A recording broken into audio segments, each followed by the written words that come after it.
Hey everybody, thought I would do a little bit different of a thing on this video. Um, Definitely, I'm going to go over a news article that I found and something I found quite interesting and show you some statistics involved in this because articles like this are one of the exact reasons why there is fear of animals that don't really need to be feared. In particular, this has to do with snakes. Before I go any farther, make sure to like the video. It really helps get stuff going. If you guys like these videos, please give them a like. It's simple as that. With that being said, a boy of 6 survives being bit by one of Europe's most venomous snakes. Now, title is very misleading in the sense that there are only like 3 or 4 venomous snakes in Europe. So any one of them, even if it doesn't do anything to people, is one of Europe's most venomous snakes because there's only like 4. Even with that being said, if your snakes aren't that venomous, one of Europe's most venomous snakes doesn't really mean too much either. But we'll get into that. A 6-year-old boy from Belgium has been hospitalized after being bit by one of Europe's most venomous snake species. The boy was on vacation with his family in Croatia when he was bit by a sand viper after he grabbed a branch that the snake was resting on in the Paklenica National Park, around 30 miles northeast of Zadar. The sand vipers are one of Europe's few venomous snake species and are also known as the horned viper, long-nosed viper, or nosed horned viper. They are found across northern Italy and the Balkans and are highly venomous, with their venom containing hemotoxin and neurotoxin. They are not highly venomous. I'll get into that in a minute. The bout wanted to play by the water. Unfortunate name. The boy's father, Alexander Spriet, told the Flemish newspaper Het Nieuwsblad. He grabbed a branch to keep his balance, but he hadn't seen the snake lying on that branch. He cried out. He had bitten his finger. Thibaut was bleeding on his finger, and we didn't know at the time that the snake was venomous or not, he said. We had no coverage with our mobile phone.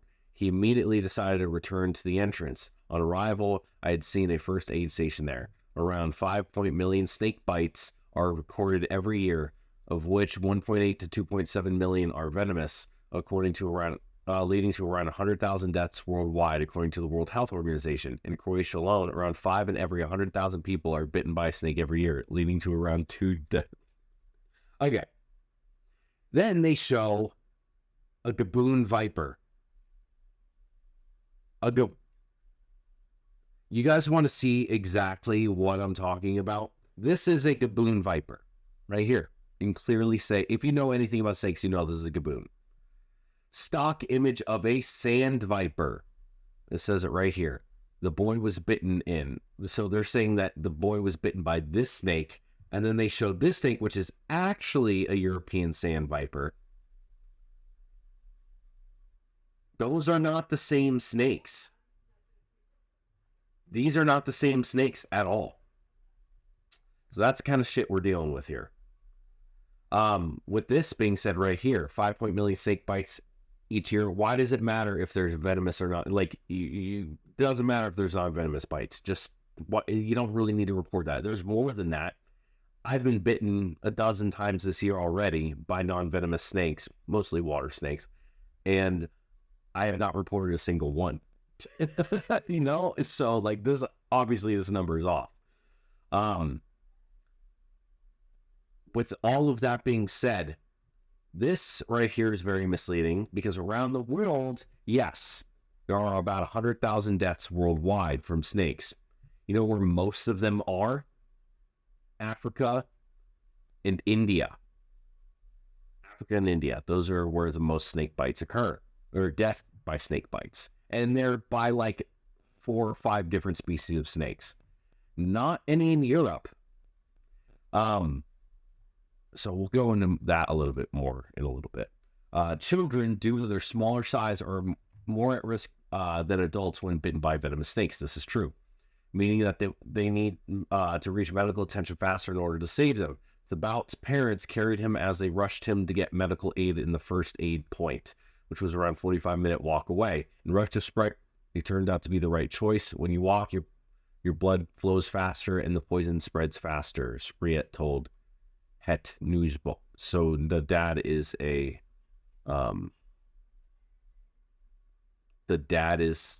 expert on this, apparently. In order to treat the snake bite, it helps immensely to know what species of snake was involved, as anti-venom treatments are often specific to that type of snake. Luckily, the parents took a picture of the offending viper before they left the scene. Stock image of a snake being milked for its venom. Okay. So at least they didn't say what type, because they wouldn't have got that right, I bet. In a reflex, I asked my wife to quickly take a picture of the 1 meter long snake. I seriously doubt it was 3 feet long, Spriet said. When he showed the photo there, they looked dubious. The bite was very poisonous. They had never seen a child bitten by a sand viper. The bout was rushed to the hospital in Zadar in an ambulance. Because of the photo, they knew which antidote to administer, only they did not immediately know what the dose for a child was. We hope we can save his life, doctor said. Then we had to wait after that. Expected a call of bad news any minute, Spriet said. Antivenom was given about 2 hours after the bite, thankfully saving the boy's life. It was like a movie. The venom slowly spread from where you were bitten. If it reaches your heart, it's fatal. With the bout, it just stopped at the armpit, his father said. None of that's true. You're listening to the father, who doesn't obviously know shit about fuck. Excuse my language, but it's pretty obvious, and you're using this in your newspaper. Come on, Newsweek. The bout was kept in the hospital for several days to ensure that the venom didn't lead to kidney failure or thrombosis, and to make incisions in his hand to relieve the pressure in his circulatory system. When that is healed, we should be able to leave normally, Spriet told blah, blah, blah. The bout's parents urge others to take caution in the national park and to keep an eye out for venomous snakes like this one. We also never imagined that we would be confronted with such a dangerous snake in Croatia. Nowhere have we seen signs warning us about this. Yeah, because it's not something to worry about. This is a very rare instance. You're stupid. This article is stupid. I'm getting angry when I shouldn't. Okay, so a little bit about this European sand viper. Okay, they go by a few different names. Let's see. They grow to an average of total length of 19.5 inches or 50 centimeters, although individuals usually measuring less than 15.5 inches. Also depends on locality. Northern forms distinctly larger than southern ones, and the females average 35 centimeters. There was a male that was 66 centimeters long. So 3 feet? I don't think so. I don't think that's a meter. The largest ones are barely at 2 feet, not even 2 feet. So I throw that in the question. Second,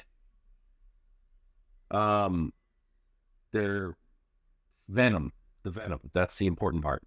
This is likely the most dangerous snake found in Europe. In some areas, it is at least a significant medical risk. The venom can be quite toxic based on tests conducted solely on mice, but varies over time and among different populations, like all snakes. They gave the proper doses that they gave the mice to be able to kill them. The venom has proteolytic and neurotoxic compounds and contains hemotoxins, which with blood coagulant properties, similar to and as powerful as necrotiline venom. Other properties include anticoagulant effects, hemoconcentration, and hemorrhage. Bites promote symptoms typical to viperid envenomation. So basically, it's just like getting bit by any other viper. Swelling, pain, swelling, discoloration, and all of which may be immediate. Any of our rattlesnakes here in the United States are more dangerous than the snake. There are also reports of dizziness and tingling. The venom is rarely deadly when hospital care is available, like pretty much most other vipers in areas like this, in the United States as well. If you see a hospital, like our vipers here in the United States, rattlesnakes, and even this would basically be like getting bit by a copperhead. That's literally all it is. It's like getting bit by a copperhead. Can it kill you? Technically speaking, yes. Can it kill a child? More likely than an adult, yes. Are you going to lose body parts? Probably not. If you see medical attention, it's just going to be a lot of swelling. If it hits your heart, it's not going to kill you immediately. That's a lie. It's like getting bit by a copperhead, which are not that bad. Now, when I talked about how, like, it's talking about Europe's bites, it goes into the worldwide snakes. Of course, over the world, in places where you can't get medical attention, if you get bit by something that's a lot deadlier than this and you don't get medical attention, you're probably going to die. That's why so many people die in India and Africa. But in Europe, nearly all the snakes responsible for venomous bites belong to the viper family. And of those, the coastal viper, long-nosed horned viper, which is the one we just talked about, asp viper, and Lestastes viper, inflict the majority of bites. Although Europe has a population of some 731 million people, snake bites are only responsible for 1 in 7, average of 4 fatalities a year. So it's the exact same as the United States, even though technically over all of Europe, there are more people. Largely due to the wide access of healthcare services and anti-venom, as well as the relatively mild potency of many native snake species venom. So basically, the snakes in Europe that are venomous are not that bad. So even though there are some bites, and only about 4 people a year on average die in Europe. And I guarantee most of them are probably from pet snakes. Even in Europe, measurement of the prevalence and mortality due to venomous snake bite is challenging, and most figures are likely underestimates. The best estimate is that the annual incidence of snake bites in Europe, including European Russia and Turkey, is 1.06 per 100,000 inhabitants, about 15% of which are severe bites. The most detailed data on mortality are from France, where 36 people died from venomous snake bites between 1980 and 2008, an annual mortality rate of 0.0021 per 100,000 inhabitants. Bites from captive venomous snakes to a very specific and limited population of amateur herpetoculturists, zookeepers, and researchers are an issue in Europe, challenging hospital workers with unexpected situations. Exactly. Most of them are from captive snakes, which are the same thing here in the United States. Only 20 venomous. Okay, anyway, the United States is about the same thing. Most of them are from their captive, the captive ones. Point being, this article is a hype beast. This article makes you think that this is a sand viper when it's a gaboon, and that we should worry because 100,000 people died worldwide, when it's like, they say about 2 in Croatia alone. Croatia apparently has 2 on average per year. Is that true? I seriously doubt it. They probably got the highest figure they could find, because if it's only about an average of 4 in all of Europe per year, yeah, I mean, just, I guess, figure it out for yourself. It just doesn't make much sense. Excuse me. My nose is itchy. With all that being said, let me know what you think down below. Do you think I'm just being an ass to be an ass? Because that could be true as well. But like, comment, subscribe, and I'll see you on the next one. Keep it wild.